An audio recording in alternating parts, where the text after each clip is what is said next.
Hi guys, ఈరోజు నేను టిఫిన్లోకి ఇడ్లీ సాంబార్ చేసుకున్నానండి. దానికని బ్యాళ్ళు ముందుగానే నానబెట్టి శుభ్రంగా కడుక్కొని పెట్టుకున్నా. దాంట్లో ఒక 3 వెల్లుల్లి రెబ్బలు, కొన్ని మెంతులు వేసుకున్నా, పచ్చిమిర్చి ఒక 4 చీలికలు వేసుకున్నా, టమాటాలు 2 కట్ చేసుకొని వేసుకున్నా, ఇంకా పసుపు కొంచెమంతా జీలకర్ర కూడా యాడ్ చేసుకున్నానండి.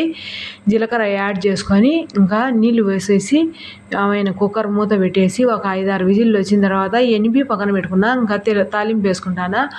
ఆనియను, ఒక ఎండుమిర్చి వేసి పోపు దినుసులన్నీ వేసుకొని కరివేపాకు వేసి ఇంకా అది బాగా వేగిన తర్వాత ఈ ఎనుపునిందంతా దాంట్లోనే చింతపండు వేసి, చింతపండు ఉప్పు వేసి ఎనిపేసుకున్నానండి.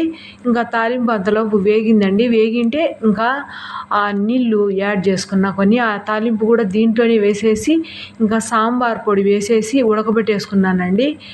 సాంబార్ పొడి వేసేసి సాంబార్ పొడి ఒక 2.5 టేబుల్ స్పూన్ మైన వేసేసిన బాగా ఉడికించుకున్నానండి. ఉడికించుకొని దగ్గర పడే ముందరగా ఇంకా దించుకున్నానండి. దించుకొని కొంచెమంతా కొత్తిమీర గార్నిష్ చేసుకున్నా. మా వీడియో నచ్చితే ఒక లైక్ చేసి మా ఛానల్ను సబ్స్క్రైబ్ చేసుకోండి.